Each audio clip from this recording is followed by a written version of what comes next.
ನಮಸ್ಕಾರ, ಲೋಕಾಯುಕ್ತ ದಾಳಿ ಟಿವಿಗೆ ಸ್ವಾಗತ. ನಾನು ಕಾಯ್ದೆ. ರಾಜ್ಯ ಕಾಂಗ್ರೆಸ್ ಸರ್ಕಾರ ಮತ್ತೆ ಅಲ್ಪಸಂಖ್ಯಾತರ ಓಲೈಕೆಗೆ ಮುಂದಾಗುತ್ತಿದೆ ಎನ್ನೋ ಅಭಿಪ್ರಾಯ ಕೇಳಿಬಂದಿದೆ. ಗುರುವಾರ ನಡೆದ ಸಚಿವ ಸಂಪುಟ ಸಭೆಯಲ್ಲಿ ಕಲಬುರಗಿಯ ಆಳಂದದ ಲಾಡ್ಲೆ ಮಶಾಕ್ ದರ್ಗಾ ಗಲಾಟೆ ಕೇಸ್ ವಾಪಸ್ ಪಡೆದಿದೆ. ವಿಧಾನಸಭಾ ಸಭಾಧ್ಯಕ್ಷರಾದ ಯುಟಿ ಖಾದರ್ ಮನವಿ ಮೇರೆಗೆ ಈ ಕೇಸ್ ವಾಪಸ್ ಪಡೆದುಕೊಂಡಿದೆ.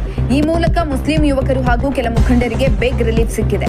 2022ರ ಶಿವರಾತ್ರಿಯಂದು ಆಳಂದ ಪಟ್ಟಣದ ಲಾಡ್ಲೆ ಮಶಾಕ್ ದರ್ಗಾದಲ್ಲಿನ ಶಿವಲಿಂಗದ ಪೂಜೆಯ ಸಂದರ್ಭದಲ್ಲಿ ದೊಡ್ಡ ಗಲಾಟೆಯಾಗಿ ರಾಜ್ಯದಾದ್ಯಂತ ಸುದ್ದಿಯಾಗಿತ್ತು. ಕಿಡಿಗೇಡಿಗಳು ರಾಘವ ಚೈತನ್ಯ ಶಿವಲಿಂಗದ ಮೇಲೆ ಮಲಮೂತ್ರ ವಿಸರ್ಜನೆ ಮಾಡಿ ವಿಕೃತಿಯನ್ನ ಮೆರೆದಿದ್ರು. ಬಳಿಕ ಅದನ್ನ ಸ್ವಚ್ಛಗೊಳಿಸಿ ಪೂಜೆಗೆ ಅಂತ ತೆರಳಿದ್ದ ಅಂದಿನ ಕೇಂದ್ರ ಸಚಿವ ಭಗವಂತ ಖೂಬ, ಶಾಸಕ ಹಾಗೂ ಡಿಸಿ, ಎಸ್ಪಿ ಕಾರಿನ ಮೇಲೆ ಬಡಿಗೆಗಳಿಂದ ಹೊಡೆದು ಕಲ್ಲು ತೂರಾಟ ಮಾಡಿ ಮಾರಕಾಸ್ತ್ರಗಳನ್ನ ಪ್ರದರ್ಶನ ಮಾಡಲಾಗಿತ್ತು.